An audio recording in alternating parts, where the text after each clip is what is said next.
a solução para o São Paulo sair da crise, hein? Ajudem o tricolor aí, deem uma solução para o São Paulo. Trocar o presidente agora, Júlio Casares está sob os holofotes, está no alvo. Mudar mais a diretoria, hoje já tivemos 3 mudanças na diretoria com a saída do Carlos Belmonte. Ajustar as finanças e fazer um elenco mais barato, é encarar a realidade como ela é, começar pelo mais difícil, será que é isso? Ou reformular o DM, que vem trazendo muitos problemas há anos. Ontem eram 15 desfalques, sendo 13 por lesões, problema crônico do São Paulo.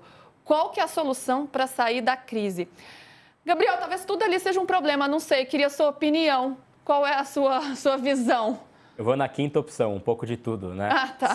É a soma de todos esses fatores, né? O São Paulo que sofre muito com questões físicas esse ano. O jogo de ontem ele é muito sintomático também, né? Ele é um exemplo muito claro disso. São Paulo tinha 15 ausências no Maracanã, 13 por questões físicas, 2 por suspensões, contra 2 por questões físicas do Fluminense. Então, realmente, uma diferença muito grande. Um time que foi esfacelado para o Maracanã, foi sem o presidente, foi sem o Carlos Belmonte e foi sem 2 jogadores do banco de reservas. 21 apenas foram para o Maracanã, 2 goleiros no banco também, oferecendo menos opções ao técnico Hernan Crespo. Ele tentou uma estratégia dos alas mais jovens, né? Tentou colocar ali o Luca e o Mike, não funcionou. O Fluminense conseguiu aproveitar muitos espaços e fez uma goleada histórica no São Paulo de 6-0 e aí isso mexe, obviamente, com o aspecto emocional. Hoje pela manhã também ali no CT, era esse clima de tentar conversar, tentar aparar as arestas, e aí vem essa apuração também, né? Que foi o Chapecó, que é um diretor adjunto, ex-diretor adjunto agora de São Paulo, quem colocou o cargo à disposição primeiro,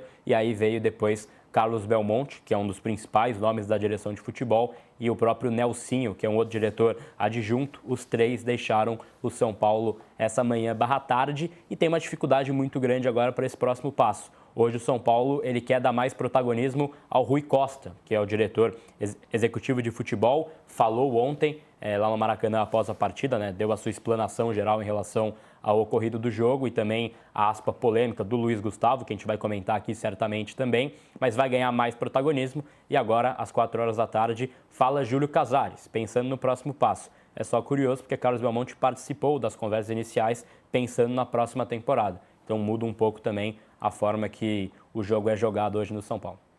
E Rui Costa já vinha ganhando um certo protagonismo e ontem foi mais uma amostra disso, né? Quando ele vem dar uma coletiva depois das declarações fortes do Luiz Gustavo, que a gente vai ver daqui a pouco, e antes mesmo do técnico Hernan Crespo. A gente estava vendo a nota do São Paulo, que anuncia aí a saída desses diretores, dessa composição aí da direção de futebol, que o São Paulo informa que Carlos Belmonte, também os citados, né, os adjuntos citados pelo Gabriel aqui, o Nelson Ferreira e o Fernando Abrange, que é o Chapecó, deixam de ter suas atribuições no departamento de futebol. E o executivo Rui Costa e o coordenador Muricy Ramalho seguem no comando do futebol e no planejamento para 2026. Então, esse foi o posicionamento do São Paulo hoje, no fim da manhã de hoje. PVC, você tem muitos bastidores, né, também dessa situação toda. Por onde você quer começar? Pela saída do Belmonte, pelas declarações do Luiz Gustavo, que apontam muito o dedo para essa diretoria, para essa relação ali no departamento de futebol. Por onde começar todo esse problema do São Paulo? Eu acho que começa por essa goleada por ano. Vou chegar na sequência disso aqui e o Gustavo me corrigindo no que eu falar. Primeiro porque o São Paulo não era isso. O São Paulo tem uma geração de São Paulinos que não sabe o que é perder. Desde o adesivo que o Milton Neves fazia lá, que dizia torcer para o São Paulo é uma grande moleza, o torcedor do São Paulo não sabe o que é perder. E o São Paulo é um processo de palmeirização total em relação ao que era o Palmeiras. O Palmeiras hoje é um clube muito forte. O Palmeiras assumiu a posição de protagonismo que o São Paulo tinha, e o Palmeiras é um time muito protagonista em toda a história, desde 1914, e o São Paulo também. Mas se você pensar em períodos de 10 anos atrás, os 20 anos atrás, o São Paulo tinha um protagonismo que ele perdeu. Estou falando isso porque... O São Paulo era o modelo, era a referência, né? Era o clube a ser seguido. Tanto que ele colocava lá os títulos dos brasileiros, as 3 Libertadores, vai deixar de ser o maior campeão, né? Entre os brasileiros, porque alguém vai ser tetracampeão da Libertadores amanhã. O soberano, né? Sim. E acabou, enfim... O Palmeiras tem uma história gigantesca, eu não estou querendo... Estou só comparando o período de 20 anos atrás. Quando a crise do departamento médico era do Palmeiras, hoje é do São Paulo. quando tomar uma goleada por ano era do Palmeiras, hoje é do São Paulo. Bom, a saída do Belmonte, no meu ponto de vista, antecipa o processo eleitoral que já estava posto. Por quê? Porque o Márcio Carlomagno, que foi colocado como superintendente financeiro dentro do CT, e isso criou um mal-estar para a diretoria de futebol, criou um mal-estar, mas foi bem recebido. Vamos participar juntos da confecção do orçamento e do organograma para o ano que vem, mas tinha ali uma clareza de que estava se colocando mais ou menos um interventor no futebol. E o Belmonte ia pedir demissão. Ele ia pedir demissão, mas ele não queria pedir demissão depois de tomar 6-0. Porque pedir demissão depois de tomar 6-0, quem pediu demissão? O diretor de futebol. Isso tem um impacto político. Mas tem um impacto político duplo, porque o Belmonte sai e carrega com ele possíveis 70 votos na eleição. E talvez ninguém tenha individualmente 70 votos na eleição. Talvez. Isso a gente vai saber a médio prazo. Então, vai ter já, a partir da saída do Belmonte, uma articulação eleitoral de um lado, que era o que o Júlio Casares não queria antecipar. E quando a gente fala sobre isso, nós estamos falando sobre tudo, menos sobre o São Paulo, que é o X da questão. Porque a grande pergunta é como o São Paulo vai voltar a ser o clube ultra vencedor que ele é. Sim. Né, gigante, continuará sendo, né? Mesmo com todos esses problemas, com certeza vai passar por essas turbulências, que, como o Gabriel falou, às vezes são necessárias. Gabriel, o que essa saída quer dizer? Já era uma relação desgastada? Tinha um certo cuidado, assim, falar, um racha, não há, porque o Belmonte já tinha ido contra o Casares em algumas decisões, como na venda de jogadores de Cotia, né? Da própria discussão sobre o fundo, por exemplo. Já tinha esse protagonismo maior do Carlomagno dentro do CT. Então, a gente já tinha ali alguns indícios de algumas rusgas, mas todo mundo tinha muito cuidado de falar, é um racha, não é? O que essa saída agora quer dizer, essa decisão tomada por ele e também essa influência nesse processo eleitoral? Porque, querendo ou não, para o Casares era importante tê-lo como um aliado, né, na eleição que se aproxima. Era um racha velado, de certa forma, né? Tinha, então, já uma desinteligência, vamos colocar dessa forma, entre as partes, mas um dependia muito ainda dos votos do outro, né? Isso, em dado momento, iria romper, é um fato. O Carlos Belmonte quer ser presidente do São Paulo, ele tem essa pretensão pessoal, então isso é algo que ele pode iria até não acontecer. Ser candidato nessa... Exatamente. Ele pode até fazer parte de uma chapa sem ser candidato Ele presidente. pode entrar ali para ter assim, maior poder, né? Num próximo ciclo. Ele tem até essa pretensão de ser presidente mesmo, mas é algo que vai ser discutido. Ele é muito forte politicamente, tem o seu grupo Participação, que é um grupo muito forte hoje no São Paulo, e casa com a saída do Chapecó também, que é do grupo Sempre Tricolor, que vai ali em torno de 15, 20 votos. Também é muito importante ficar de olho nesses votos para onde eles vão na próxima eleição. Mas o Carlos Belmonte tinha já esse desgaste, tinha já então uma situação muito ruim politicamente no São Paulo. Ele talvez tinha um entendimento de uma sabotagem, de certa forma, no clube, né? Então estava sendo algo assim, bastante desgastante para as partes. E ele já orquestrava, ele já planejava a sua saída ao final da temporada, que foi antecipada, portanto, por um 6-0, que é um resultado que deixa uma pancada e deixa uma necessidade de dar uma resposta da diretoria do São Paulo. E aí ele deixa o cargo hoje à disposição junto ao Chapecó e ao Nelsinho também, né? Deixando ali, então, esse ciclo do São Paulo. Mas é um nome que ainda vai ser muito falado na política do clube, chega muito forte para a próxima eleição, tem muito apoio também no social e no conselho. É um nome que não é que hoje ele sai e vai estar fora da cena da política do São Paulo, muito pelo contrário. Acho que ele sai fortalecido na parte política e sai em um jogo onde o Júlio dependia dele e vice-versa. Mas em dado momento esse caminho rompeu, já há meses eles tentaram manter um jogo ainda de aparências, impressões, mas já era algo insustentável, e aí tiveram vários episódios, né? A mensagem enviada por engano no grupo da imprensa, né, do diretor de comunicação do São Paulo, onde usava um apelido de tom jocoso, né, Boca, tal. Então já tinha ali um indicativo muito claro desse rompimento. O Júlio não fez nada em relação a esse episódio, também algo que pode ter chateado ele. Então muitas coisas que foram ocorrendo, e aí o Carlos Belmonte hoje pede demissão após uma derrota que é uma marca histórica para o São Paulo. É a terceira maior derrota da história do brasileiro. Tomou 7-1 do Vasco em 2001, 7-2 da Portuguesa em 98 e esse 6-0. É uma loucura como o jogo político se dá, né? Porque a gente está falando sobre o fortalecimento de um nome que é o responsável pelo futebol e que sai depois de uma goleada, né? Mas que tem todo um jogo político e que ainda assim ele se fortalece. Isso quer dizer que Casares se enfraquece ou não é uma relação direta e daqui a pouco tem uma coletiva. A gente tem uma ideia de qual vai ser o tom dessa entrevista?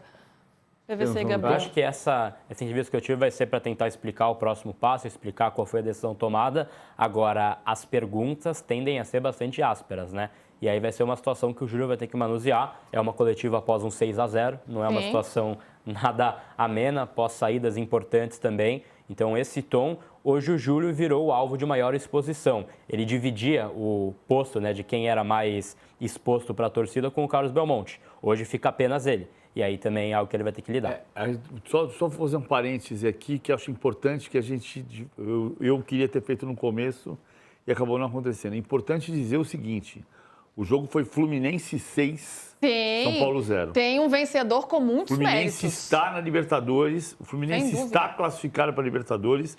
Neste momento ele é quinto colocado, neste momento ele está na fase de grupos da Libertadores e vai disputar essa posição até o final, mas ele já tem a garantia de que estará na primeira fase da Libertadores. Isso é fundamental. O Canóbio, para mim, foi o grande jogador da partida. O Fluminense ganhou. O Fluminense massacrou o São Paulo. O São Paulo foi massacrado pelo Fluminense. Sim, mas o Fluminense massacrou o São Paulo. Questão do Só PVC, só uma questão que eu acho que a gente traz mais o tom pelo São Paulo, pela notícia quente do dia, né? Pela crise. Saiu, né? O responsável pelo futebol, o diretor de futebol. Então, por essa repercussão no momento de crise, por isso a gente chama mais, né? E como também o De Primeira é um programa, né, que a gente quer dar notícias, trazer os bastidores, por isso. Mas com todos os méritos, a gente vai falar dos méritos do Fluminense, que chega muito forte na Copa do Brasil também, com o Zubeldia fazendo um belo trabalho. Só voltando para a questão do São Paulo, que é o que você está dizendo, que é onde está a notícia nesse momento, porque o Júlio vai explicar a decisão, mas a decisão foi dos demissionários. A decisão não foi do Júlio Casares, né? Foi o Chapecó que pediu demissão, foi o Nelson que pediu demissão e foi o Carlos Belmonte que pediu demissão. Então, assim, do ponto de vista de explicar a decisão, ele pode explicar, ele pode ser perguntado, por exemplo, sobre os ruídos de comunicação dos últimos tempos. Mas, ao explicar isto, ele não vai explicar por que ele decidiu demitir o diretor de futebol. Porque foi o diretor de futebol que pediu demissão. Sim. Isso é muito importante, porque também tem um aspecto de como se está lidando. Eu não acho. Outro dia, também um erro, na minha avaliação, do grupo de imprensa, chegou uma pergunta para mim, dizendo assim, por que você acha que o Júlio Casares é o pior presidente da história de São Paulo? E eu respondi, mas eu nunca disse isso. Como é que vem no grupo de imprensa? Como é que você acha que o Júlio Casares é o pior presidente da história de São Paulo? Eu não acho isso. Para mim, o pior presidente da história do São Paulo, dos que eu vi, é José Augusto Bastos Neto. Saudoso por grande relacionamento pessoal que havia, mas não foi um bom presidente de São Paulo. O Júlio não é o pior presidente, mas é o presidente hoje de uma goleada por ano. Sim. É o presidente de uma goleada por ano.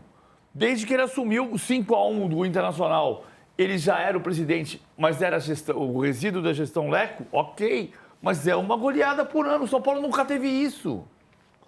Sem dúvida. Ô, Mussete, a gente está vendo ali os melhores momentos da partida, que foi, assim, um domínio completo, né? Parecia um time de profissionais contra o infantil, assim, a facilidade com que o Fluminense entrava na área do São Paulo, trocava passes, e um São Paulo completamente perdido. Depois a questão anímica, né? A questão emocional foi pegando muito também. Então, isso chamou muita atenção no jogo de ontem. Mas fato é que foi uma derrota que vai muito além do campo, né? Ela aconteceu em campo, é claro, os jogadores estavam ali, mas vai muito além do campo, envolve muito mais coisa.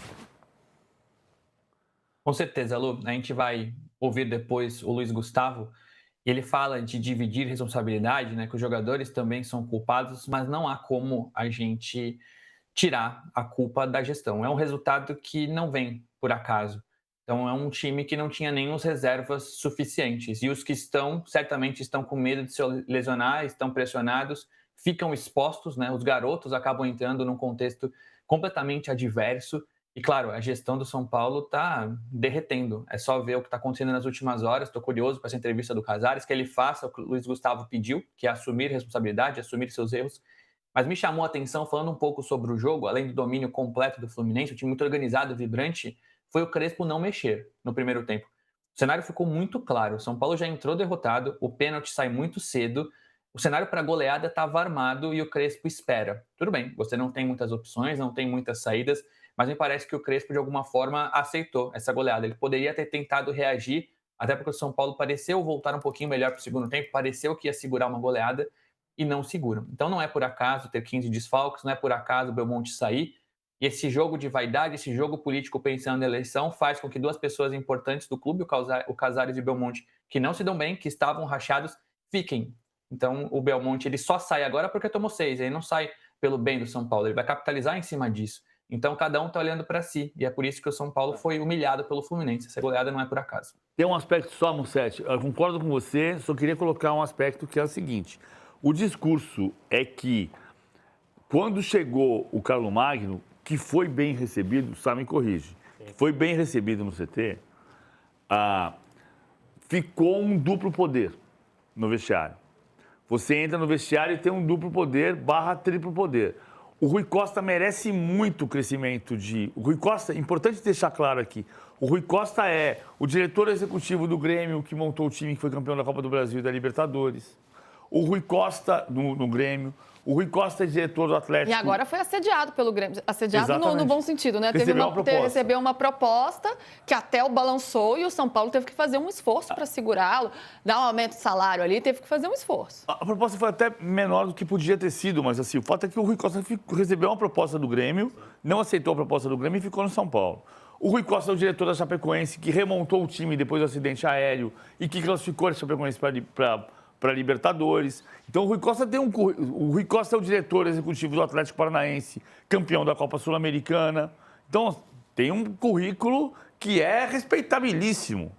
O Rui Costa podia ser no São Paulo, desde 2021, o que o Anderson Barros é no Palmeiras. E a gestão Casares nunca deu esse protagonismo para o Rui Costa. Deu esse protagonismo agora porque tinha um processo de cozimento ali do Carlos Belmonte. E só em cima disso, PVC, ele não é um cara que dava entrevistas, né? Não dava entrevista coletiva e nem zona mista, ele passou a dar também. E aí tem pontos que ele vai ser criticado naturalmente, quando ele falou na última entrevista coletiva que hoje o São Paulo é uma referência, ele teve essa aspa que gerou muita polêmica. E ontem, por exemplo, para mim ele foi muito mal na forma que ele falou do caso do Luiz Gustavo, né? Ele quis uma repreensão em público, entre aspas, falando que a gente vai conversar cara a cara, olho no olho, para ele me explicar o que ele quis dizer. Acho que ficou muito claro o que quis dizer o próprio Luiz Gustavo, né? Acho que não precisa ter nenhuma explicação muito clara. Ele quis dizer da diretoria, de assumir certas broncas, dar a cara à tapa. O Rui também não era um cara de dar entrevista, então ele nunca foi exposto para a torcida. Ele trabalhava, entre aspas, às escondidas, né? A gente nunca viu uma crítica pública muito grande ao Rui, porque ele nunca falou. Ele passa a ter voz e aí, obviamente, ele passa a ser criticado.